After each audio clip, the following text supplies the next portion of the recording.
பச்சை புடவைக்காரியாய் உன் தாய் மீனாட்சி நான் இன்று வந்திருக்கிறேன். நீ கேள்வி கேட்ட தினத்தின் மறுநாள் உனக்கு தேர்வு கிடைக்கப் போகிறது. இனி பயத்திற்கு இடமே இல்லை என் தங்கமே. பாராட்டுக்கான கௌரவத்திற்கான நாள் அருகிலேயே உள்ளது. உனக்கு வெற்றி, புகழ், கௌரவம் கிட்டப் போகிறது என் தங்கமே. நானே உன்னை என் கைகளில் தாங்கி செல்கிறேன். உனது எண்ணங்களும் விடாப்பிடியான கருத்துக்களும் உன் கவலைகளும் உன்னை நீயே காப்பாற்றிக் கொள்ளலாம் என்னும் நினைப்பும் தான் உன்னை தடுமாற செய்கிறது.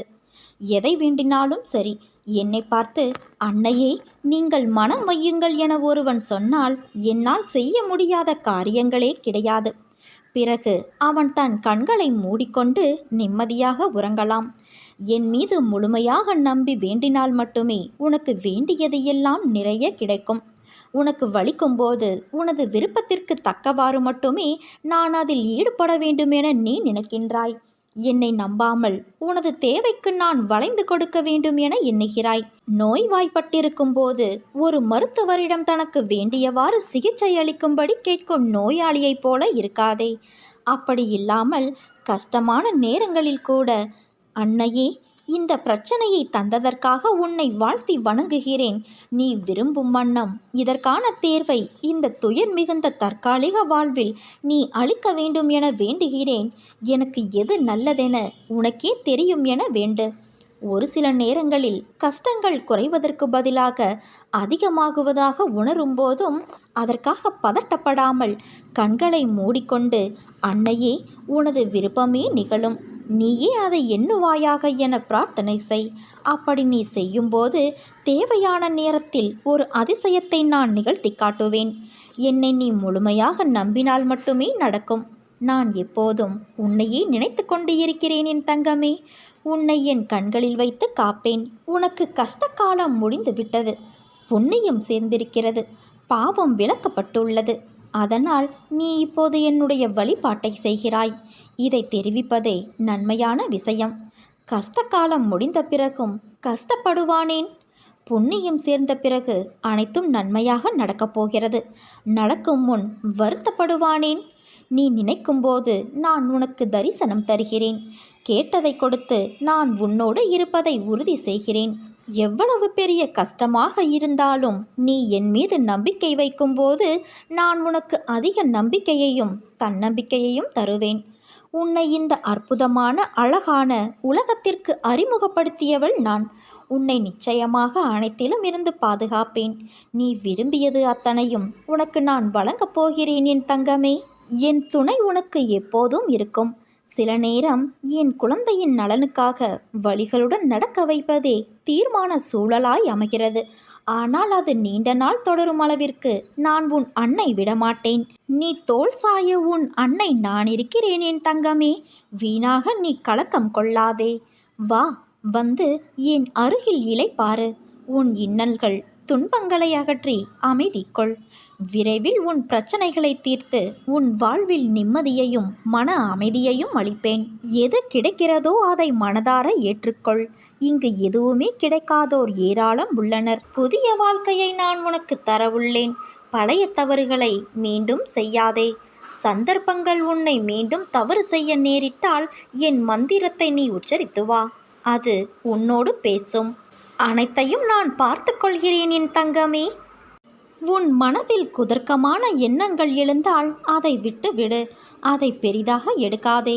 மனமும் புத்தியும் தான் நமக்கு பாதி நண்பன், பாதி எதிரி. அதனால் அவற்றை என் பாதத்தில் வைத்துவிடு. அனைத்தையும் நான் பார்த்து கொள்கிறேன். நிறை குறை என்பது எல்லோரிடமும் உண்டு. அதனால் அதை திருத்த நீ முயற்சி செய். இப்படி குறையுடன் இருக்கிறோமே என்று வருத்தப்படாதே.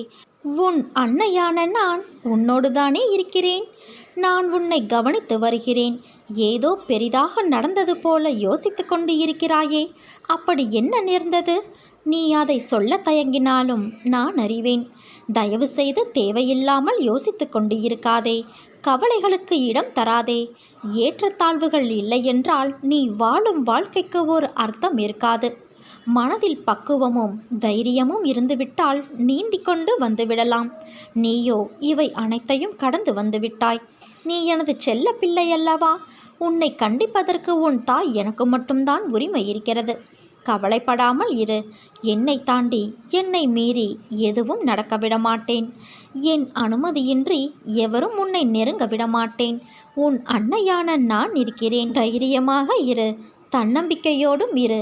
கெடுதல் நடப்பதற்கு இடம் கொடுத்து விட்டால் பிறகு நான் எதற்கு? தண்டத்திற்காயிருக்கிறேன். கலங்காதே குழந்தையே, எந்த சூழ்நிலையிலும் நான் உன்னை கைவிட மாட்டேன். உன்னை வெறுத்து ஒதுக்கியவர் மத்தியில், உன்னை இழிவாக பேசியவர்கள் மத்தியில், நீ எல்லாம் எங்கே வளரப்போகிறாய் என்று அகங்காரத்தோடு பேசியவர்கள் மத்தியில், உன்னை வீழ்த்தி பார்க்க மந்திரத்தையும் தந்திரத்தையும் செயல்பட செய்தவர்கள் மத்தியில், அனைவரும் உன்னை பார்த்து வியக்கும் வண்ணம் வாழ்க்கையில் உன்னை நான் உயர்த்துவேன். ஆனால் எது தெரியாமல் நீ கவலைப்பட்டு கொண்டு இருக்கிறாய். நம்பிக்கையோடு இரு. நம்பிக்கைதான் வாழ்க்கை. உன் வாழ்க்கையில் நடக்கின்ற அனைத்திற்கும் நீதான் காரணம் என்று எண்ணாதே. எரியும் மெழுகுவர்த்தி கரைகின்றது. அதற்கு நான் தான் காரணம் என்று நெருப்பு சொன்னால் ஒளி எப்படி கிடைக்கும்? அதேபோல வாழ்க்கையில் இழப்பு, அவமானம், தோல்வி, துரோகம், கோபம் இவை அனைத்தும் இருந்தால்தான் வாழ்க்கையை நீ கடந்து செல்ல முடியும். அப்படிப்பட்ட வாழ்க்கையில்தான் நீ இப்போது இருக்கிறாய். தினமும் உன் கஷ்டங்களால் மெழுகுவர்த்தியாய் கரைகின்றாய். ஆனால் நிச்சயம் நீ ஜெயிப்பாய் என் குழந்தையே. மற்றவர்களுக்கும் ஒளி கொடுப்பதற்காகவே பிறந்த குழந்தை நீ. வாழ்க்கை என்னும் வானத்தில் நட்சத்திரங்கள் போல ஜொலிப்பாய். ஆனால் ஒன்றை மட்டும் நினைவில் கொள், உன் வாழ்க்கை இன்னும் முடிந்து விடவில்லை. ஒருவரை தகாத வார்த்தைகளால் திட்டுவது, அவமானப்படுத்துவது, ஏளனம் செய்வது, பொறாமை போன்ற செயல்களை செய்யாதே. இதற்கான பதிலை நீ நிச்சயம் எதிர்கொள்ளும் நேரம் வரும்போது உன்னால் தாங்கிக் கொள்ள முடியாது. தர்மம் நிலைகுலைந்து அதர்மம் நியாயம் செய்கிற கலிகாலத்தில் நாம் வாழ்கிறோம். இப்போது நாம் பார்க்கும் எந்த இடத்திலும் நியாயத்திற்கு, நேர்மைக்கு, உண்மையான உழைப்புக்கு உகந்த பலன் கிடைக்காத சூழல்தான் நிலவுகிறது. நேர்மையானவர்கள் அலைக்கழிக்கப்படுகிறார்கள். ஏமாற்றுகிறவர்கள், பொய் பேசுவதை அன்றாட தொழிலாக வைத்திருப்பவர்கள், பிறர் சொத்தை அபகரிக்கிறவர்கள், இப்படி எல்லோருமே சீரும் சிறப்புமாக வாழ்கிறார்கள். நிலை தவறுகிறவர்கள் தங்கள் வாழ்வில் நடக்கிற ஒவ்வொரு நிகழ்வுக்கும் ஜோதிடம், பிரசன்னம், அருள்வாக்கு என சதா அலைந்து கொண்டே இருக்கிறார்கள். இதனால் அவர்களின் பிள்ளைகளுடைய வாழ்க்கை கெட்டு விடுகிறது. இறைவனை நம்புகிற மக்களும் நல்லவர்களும் கெட்டு போகக்கூடாது. கடனிலும் கஷ்டத்திலும் சிக்கி அல்லல் படக்கூடாது. பொய் பேசுபவர்களின் பேச்சை இனியும் நம்பி ஏமாறக்கூடாது என்ற நோக்கில் நல்லவர்களையும் கருணை மனம் உள்ளவர்களையும் மட்டுமே நான் தேடி தேடி பிடிக்கின்றேன். அப்படித்தான் நீயும் என்னால் பிடிக்கப்பட்டாய். சிட்டுக்குருவியின் காலில் நூலை கட்டி இழுப்பதைப் போல என்னிடம் நான் உன்னை இழுத்து கொள்வேன். ஜோதிடம் பொய் அல்ல. ஆனால் அதன் மீது இவ்வளவு தீவிரமான நம்பிக்கை தேவையில்லை. நானே எல்லா நிகழ்வுகளுக்கும் காரணகர்த்தா ஆகும்போது தேவையற்ற முயற்சி, அலைச்சல், குழப்பம் வேண்டாம் குழந்தையே. நான் அனைத்தையும் பார்த்து கொண்டு உன்னை விடுதலை செய்து விடுவேன். உண்மையான பக்தர் எவரும் இவ்வுலக வேதனைகளை வேதனைகளாக கருதுவது இல்லை. என்னை விட்டு பிரிந்து இருப்பதையே உண்மையான பக்தர் பொல்லாத வேதனையாக கருதுவர். உலகையே பணயம் வைத்து கூட என்னிடம் நெருக்கமாய் இருப்பதையே அவர்கள் முயற்சி செய்வார்கள். சாதாரணமாக வேதனையில் இருக்கும் மக்களே என்னை தேடி வருகின்றனர். பிரச்சனை எதுவுமே இல்லை என்றாலும் என்னை நாடி வருபவர்கள் சிலர் உண்டு. மனிதர்கள் எப்போதும் இறைவனை பொறுத்தவரை இந்த விதமாகத்தான் நாடுகிறார்கள். இருந்த போதிலும் நான் அனைவருக்கும் மருட்கடாட்சம் வழங்கி வருகிறேன். என்னை பூஜை செய்ததால் நீங்கள் அவதிப்படுகிறீர்கள் என்று என்னால் ஏற்றுக்கொள்ள முடியாது. என்னை நெருங்காது இருந்தால் அவர்கள் வேதனை அதிகமாக இருந்திருக்கும் என்பதுதான் உண்மை. என் தங்கமே, நீ சந்திக்காத விளைவுகள் இல்லை. கவலைப்படாதே. உன்னோடு உன் அன்னையான நான் இருக்கிறேன். உனக்கான பொன்னான நேரம் உன்னை நெருங்கிக் கொண்டு இருக்கிறது குழந்தையே. சிக்கல்கள் நிறைந்த இந்த உலகியல் வாழ்வில் தன் பக்தன் தன்னுடைய வாழ்க்கைக்கு ஜோதிடத்தின் உதவியை நாடலாமா? ஜோசியர்கள் ஓரளவுக்குத்தான் உன்னுடைய வருங்கால வாழ்க்கையை கணித்து தருவார்கள். ஆனால் நான் முழுமையாகவும் விரைவாகவும் உதவுவேன். நீ என்னிடம் சரணாகதியடைந்து விட்டால் உன்னுடைய வாழ்க்கையின் முழு பொறுப்பையும் நான் ஏற்றுக்கொள்வேன். உன்னுடைய துயரங்களை குறைப்பேன். உன்னுடைய ஆனந்தத்தை நான் அதிகப்படுத்துவேன். நீ சுகம், துக்கம் இரண்டிலுமே என்னை பார். உலகியல், ஆன்மீக வாழ்க்கை இரண்டிலுமே என்னை பார். உதாரணமாக, ஜாதகத்தில் குழந்தை பேறு இல்லாத எண்ணற்ற பக்தர்களுக்கு நான் குழந்தை வரம் அளித்துள்ளேன். ஜாதகம், கைரேகைக்காரர்களின் ஜோசியம் ஆகியோரின் முன்னோடி உரைகளை தூக்கி எறிந்துவிட்டு என்னை மட்டுமே நம்பு. என்னை நம்பி என்பால் லயமாகும் மனிதனின் எல்லா காரியங்களையும் பொம்மலாட்டத்தைப் போல நான் முன்னின்று நடத்துகிறேன். நீ ஒன்றை மட்டும் நினைவில் வைத்துக்கொள். சந்தோஷம் இல்லாத இடத்தில் யாருக்கும் நிம்மதி இருக்காது. பக்தி இல்லாத இடத்தில் சத்தியம் இருக்காது. தியாக மனப்பான்மை இல்லாத இடத்தில் நிச்சயமாக அன்பும் இருக்காது. அகங்காரம் என்ற வலையில் சிக்காதவர்கள் ஆண்டவனுடைய அரவணைப்பில் இருக்கும் பாக்கியத்தை பெறுகிறான். என் மீது நீ நம்பிக்கை வைத்து வழி நடத்துமாறு வேண்டி முழு மனதோடு என்னை சரணடைந்துவிடு. உன்னுடைய பொறுப்பை நான் சுமப்பேன். உன் குடும்பத்தை தாங்குவேன். உன் கண்ணீரை என் விரல்கள் துடைப்பதை அப்போது நீ உணர்ந்து கொள்வாய். புதிய வழிகளை நான் உருவாக்கி தருவேன்.